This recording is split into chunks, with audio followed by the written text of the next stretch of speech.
ஆண்டவர் இயேசு கிறிஸ்துவை அறிந்து கொண்டு அவரோடு வாழ்கிற ஒரு வாழ்க்கை எப்படிப்பட்டது? இயேசுவை நாம் இரட்சகராக ஏற்றுக்கொண்டேன், அவரை நோக்கி ஜெபிக்கிறேன், ஜெபத்துக்கு பதில் தருகிறார், அற்புதம் செய்கிறார், இதெல்லாம் சரிதான்.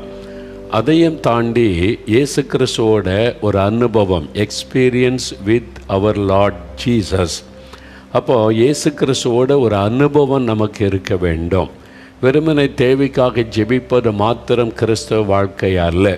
இப்போ பாருங்கள், எக்ஸாம் வந்துட்டால் படிக்கிற பிள்ளைகள் எல்லாம் ரொம்ப பக்தியாக மாறிடுவாங்க. பைபிள் எடுப்பாங்க, ஜெபம் பண்ணுவாங்க, யார்கிட்டையும் ஜெபிக்க சொல்லுவாங்க. அது மாதிரி எக்ஸாம் முடிஞ்ச பிறகு சிலர் அதை ஃபாலோ பண்ணுவாங்க, சிலர் அதோடு மறந்துடுவாங்க. அந்த மாதிரி அல்ல கிறிஸ்தவ வாழ்க்கை என்பது. அனுதினமும் ஆண்டவரோடு வாழ்வது, ஆண்டவரோடு நெருங்கி ஜீவிப்பது. அது மாத்திரம் இல்லாதபடி புதுவிதமான அனுபவங்களை ஆண்டவர் நமக்கு தருகிறார். இந்த அனுபவங்களை குறித்து நம்ம அறிந்து கொள்ள உதாரணத்துக்கு சில காரியத்தை சொல்கிறேன். யோவான் 1:12 சொல்லுது, இயேசுவை நாம் ஏற்றுக்கொள்ளும் போது தேவனுடைய பிள்ளைகள் என்கிற அதிகாரம் பெறுகிறோம். சில்ட்ரன் ஆஃப் காட் என்று அழைக்கப்படுவது. ரோமர் 8:14 சொல்லுகிறது, ஆவியானவரால் வழி நடத்தப்படும் போது தேவனுடைய புத்திரர் நாம் எண்ணப்படுகிறோம். Sons and daughters of God. அப்போ தேவனுடைய புத்திரர் என்ற ஒரு அனுபவத்தை பெறுகிறோம். நாம் சிலுவை எடுத்துக்கொண்டு இயேசுவை பின்பற்றும் போது டிசைபிள் ஆஃப் ஜீசஸ், இயேசுடைய சீஷர்கள் என்கிற ஒரு அனுபவத்தை நாம் பெறுகிறோம். அதையும் தாண்டி யோவான் 15:15 இயேசு சொல்லுகிறார், இனி நான் உங்களை ஊழியக்காரர் என்று சொல்லாதபடி என் சிநேகிதர் என்பேன், யூ ஆர் மை ஃப்ரெண்ட் என்பதாய் சொல்லுகிறார். அப்போ ஃப்ரெண்ட் ஆஃப் காட். அப்படி ஆவிக்குரிய வாழ்க்கையில் நம்ம வளர்ந்து போக போக ஆண்டவரோடு நெருக்கமான ஒரு அனுபவம் நமக்கு ஏற்படும். இதை குறித்து நம்ம அறிந்து கொள்ள வேண்டும். அப்போ கிறிஸ்தவ வாழ்க்கை என்பது நம்ம தேவைக்காக ஜெபம் பண்ணி அற்புதங்களை பெற்றுக்கொள்வது மாத்திரம் அல்ல.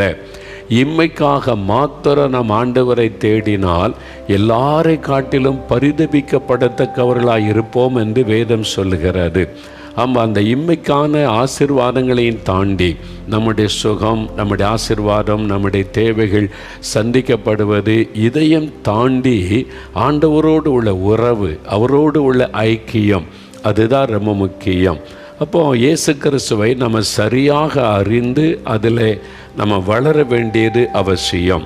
எபேசியர் 4:14 வாசிக்கும்போது, நீங்கள் குழந்தைகளாக இருக்கக்கூடாது, குழந்தைகளாய் இல்லாதபடி வளரும்படிக்கு என்று சில ஆலோசனைகள் சொல்லப்படுகிறது.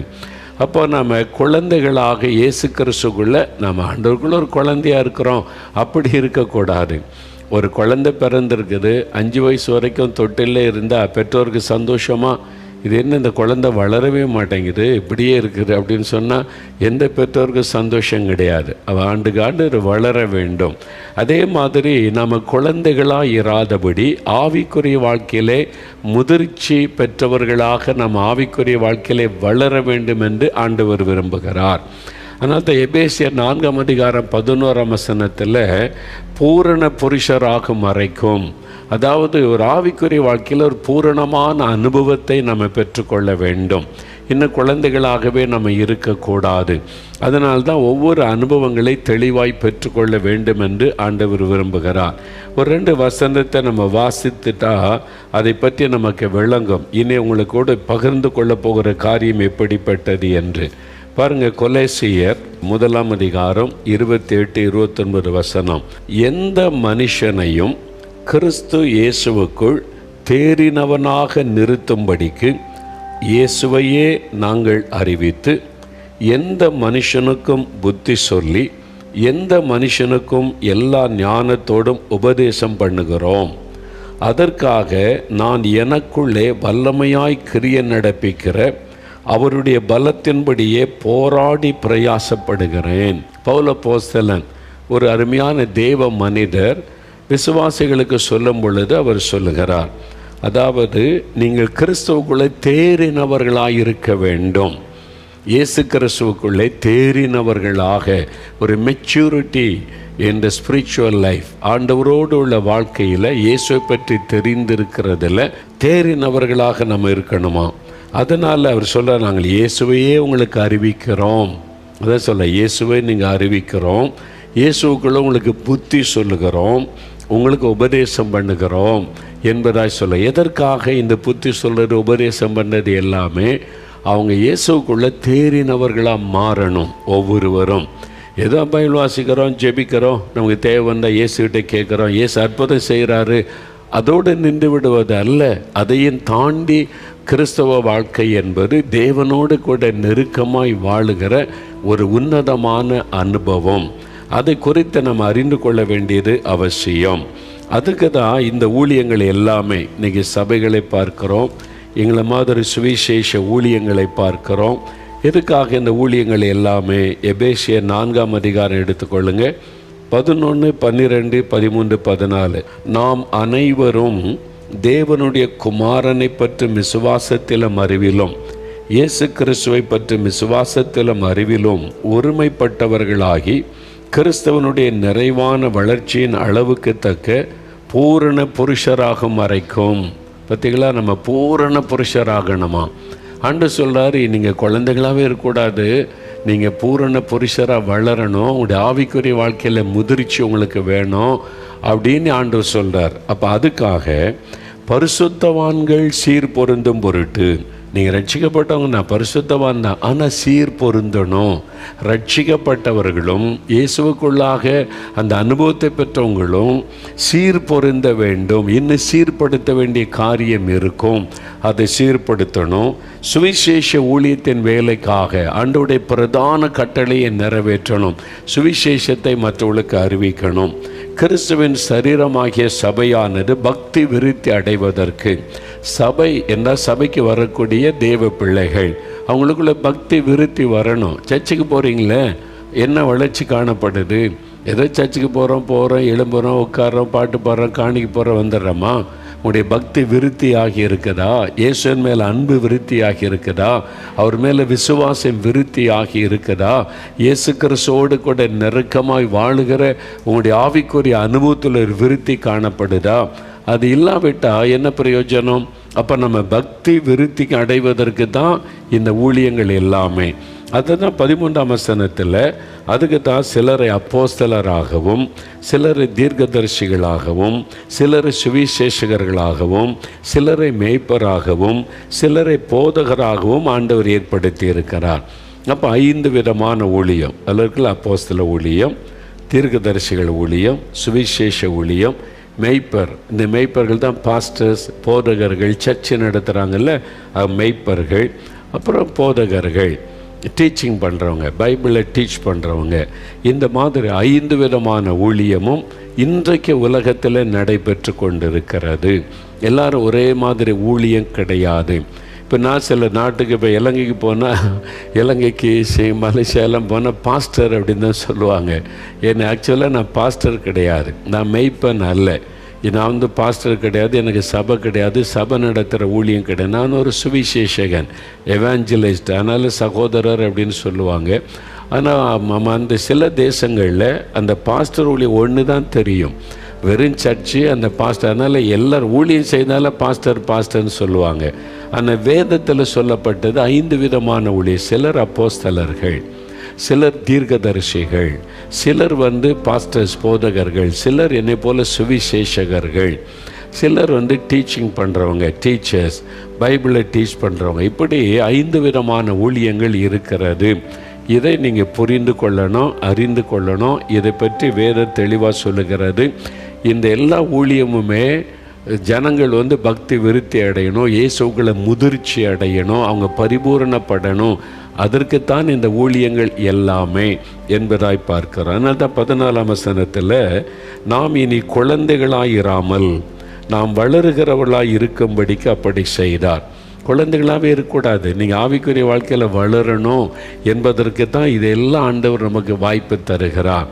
அப்போ எதுக்கு இந்த மாதிரி ஜெபிக்கலாம் வாங்க நிகழ்ச்சி, வேத வசனங்கள், தீர்க்கதரிசியினுடைய செய்திகள், ஜபங்கள் எல்லாமே நாம் எல்லாருமே இதை கேட்கிறவங்க தேறினவர்களாய் மாறணும்.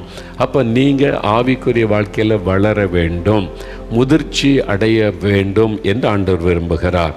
அதற்கு தான் பலவிதமான அனுபவங்களை வேதத்தில் பார்க்கிறோம். அதில் முதலாவது அனுபவம் என்ன அப்படின்னு பார்த்தீங்கன்னா, முதலாவது அனுபவம் என்ன அப்படின்னு பார்த்தீங்கன்னா, தேவனுடைய பிள்ளைகள் என்கிற அனுபவம். யோவான் 1:12 எடுங்க. இயேசுவின் நாமத்தின் மேல் விசுவாசம் உள்ளவர்களாய் அவரை ஏற்றுக்கொண்டவர்கள் எத்தனை பேர்களோ அத்தனை பேர்களும் தேவனுடைய பிள்ளைகளாகும்படி அவர்களுக்கு அதிகாரம் கொடுத்தார். தேவனுடைய பிள்ளைகள் என்கிற அதிகாரம், இதான் முதல் அனுபவம். நான் தேவனுடைய பிள்ளை அப்படின்ற முதல் அனுபவம். இதுதான் முதல் அனுபவம். நான் சென்னையில் இருந்தப்போ நாங்கள் பாடி என்கிற இடத்துல இருந்தேன். நான் இப்போ ஸ்கூலில் படிக்கும்போது நான் கிறிஸ்தவன் அல்லாதவனாக இந்துவாக இருந்தபோது ரொம்ப பக்தியாக இருப்பேன். நான் காலையில் எழும்புனா சாமி கும்பிட்றது, சாயங்காலம்னா சாமி கும்பிட்றது, ரொம்ப பக்தியாக இருப்பேன். நாங்கள் ஒரு லைன் வீட்டில் 6 குடும்பத்தார் இருந்தோம். 6 குடும்பத்தில் ஒரே ஒரு கிறிஸ்தவ குடும்பத்தார் இருந்தாங்க. அவங்க பேசும்போதெல்லாம் சொல்லுவாங்க, நாங்கள் ஆண்டவருடைய பிள்ளைகள், எங்கள் காரியத்தை ஆண்டவர் பார்த்துக்குவார். நாங்கள் தேவனுடைய பிள்ளைகள், எங்கள் காரியத்தை தேவன் பார்த்து கொள்வார். அடிக்கடி அப்படி சொல்லுவாங்க. அதை கேட்ட உடனே எனக்கு ஒரு பக்கம் கோபம் வரும். இவங்க மட்டும்தான் கடவுள் பிள்ளைகளா? அப்போ நான் இல்லையா? நான் தான் கடவுள் மேலே பக்தியாக இருக்கிறேனே அப்படிலான்னு சொல்லி நான் அப்படி நினைக்கிறது உண்டு. ஆனால் ஒரு நாள் நான் வாய் திறந்து சொன்னதில்லை, நான் கடவுளுடைய பிள்ளை, தேவனுடைய பிள்ளை சொல்லக்கூடிய தைரியமும் இல்லை, சொன்னதும் இல்லை. அவங்களுக்கு அந்த அனுபவம் இருக்குது சொல்கிறாங்க. நமக்கு அதை கேட்டோன்னே கோபம் வருது, ஆனால் நமக்கு சொல்ல முடியல அந்த அனுபவம் இல்லாததுனால. அப்போ அந்த அர்த்தம் எனக்கு ஆரம்பத்தில் புரியலை. ஆனால் சில வருடங்கள் கழித்து நான் ரட்சிக்கப்பட்டு தேவனுடைய பிள்ளை என்கிற அனுபவத்தை பெற்ற போது தான் அது எனக்கு தெரிந்தது. இது சும்மா சொல்லுகிற ஒரு வார்த்தை அல்ல, இது ஒரு அனுபவம். Experience with the heavenly father, the experience with Jesus, அந்த ஆண்டவரோடு உள்ள ஒரு அனுபவம். அதைத்தான், அந்த எக்ஸ்பீரியன்ஸை தான், அதை உணர்ந்ததுனால அவங்க தைரியமாக சொல்கிறாங்க. எனக்கு வெறும் பக்தி தான் இருந்ததை தவிர கடவுளோடு கூட ஒரு அனுபவம் இல்லை. பக்தியாக பிரார்த்தனை பண்ணுவோம், வேண்டுதல் செய்வோம், தேவைக்காக வேண்டிக் கொள்வோம், நமக்காக குடும்பத்துக்காக, அவ்வளோதான் தெரியும். வேண்டிக்கொள்ள அங்கேருந்து பதில் வருதான்னு கூட தெரியாது. இந்த மாதிரி அனுபவங்கள் இல்லை. ஆனால் இந்த அனுபவம் இந்த ஆண்டவர் இயேசு கிறிஸ்துவுக்குள்ளே வரும்போது ஒரு தனிப்பட்ட ஒரு அனுபவம் இருக்கிறது என்பதை அதன் பிறகுதான் நான் அறிந்து கொண்டேன். அதில் முதல் அனுபவம் பாருங்கள், யோவான் 1:12 வாசிக்கிறபடி தேவனுடைய பிள்ளைகள் என்கிற ஒரு அனுபவம். இது எப்படி கிடைக்கிறது? இயேசு கிறிஸ்துவின் மேல் விசுவாசம் வைத்து அவரை ஏற்றுக்கொள்ளும்போது. எங்கே ஏற்றுக்கொள்வது? நம்முடைய உள்ளத்தில் அவரை ஏற்றுக்கொள்வது. நான் சொல்லல, நம்முடைய சரீரம்தான் ஆண்டவர் வாசம் பண்ணக்கூடிய தேவாலயம். அப்போ நமக்குள்ளே அவர் வாசம் பண்ணுகிறார். அவரே நம்முடைய வாழ்க்கையில் நமக்கு சொந்தமாக, இரட்சகராக, ஆண்டவராக என் கூட இருக்கணும், எனக்கு தகப்பனாக நீங்கள் இருக்கணும், எனக்கு தாயாக நீங்கள் இருக்கணும், எனக்கு சிநேகிதராக இருக்கணும்னு சொல்லி இயேசுவை நம்முடைய வாழ்க்கையில் ஏற்றுக்கொள்ளும்போது முதலாவது நமக்கு கிடைக்கிற அனுபவம் தேவனுடைய பிள்ளை என்கிற அனுபவம். சில்ட்ரன் ஆஃப் காட், நான் தேவனுடைய பிள்ளை அப்படின்னு சொல்கிறாரு. இவங்க தேவனுடைய பிள்ளை அப்படின்னு சொல்லுகிற ஒரு அனுபவம். இந்த அனுபவத்தை எப்படி பெற்றுக்கொள்வது அப்படின்னு சொன்னால், இயேசுவை விசுவாசித்த மட்டும் போதுமா? இல்லை, விசுவாசித்து அவரை ஏற்றுக்கொள்ள வேண்டியது அவசியம். ஏற்றுக்கொள்ள என்ன செய்யணும்? அப்போஸ்தலர் நடபடிகள் 3:20 பாருங்கள். உங்கள் பாவங்கள் நிவிர்த்தி செய்யப்படும் பொருட்டு நீங்கள் மனம் திரும்பி குணப்படுங்கள். உங்கள் பாவங்கள் நிவிர்த்தி செய்யப்படும் பொருட்டு நீங்கள் மனம் திரும்பி குணப்படுங்கள். அப்போது முதலாவது நம்ம தேவனுடைய பிள்ளை ஆகணுமானா நம்முடைய பாவம் மன்னிக்கப்படணும். பாவம் மன்னிக்கப்படணுமானா மனம் திரும்பி குணப்படணும். இப்போ சில சாட்சி சொல்லும்போது சொல்கிறாங்கல்ல, ஆண்டவர் என் பாவத்தை உணர்த்தினார், அப்போ நான் கண்ணீரோடு என் பாவத்தை அறிக்கை செய்து ஜெபம் பண்ணினேன். அதான் மனம் திரும்புதல். ஐயோ, நான் போய் கொண்டிருக்கிற பாதை சரியில்லை, நான் செய்து கொண்டிருக்கிற காரியம் சரியில்லை, இது பாவம், இது தேவனை துக்கப்படுத்துகிற காரியம், ஆண்டவரே என்னுடைய பாவத்தை எனக்கு மன்னிச்சிருங்க அப்படின்னு பாவத்தை உணர்ந்து மனம் திரும்பி இயேசுகிட்ட அறிக்கை செய்யும்போது நம்முடைய பாவத்தை ஆண்டவர் மன்னிக்கிறார். அப்போ தான் பாவ நிவிர்த்தி உண்டாகிறது.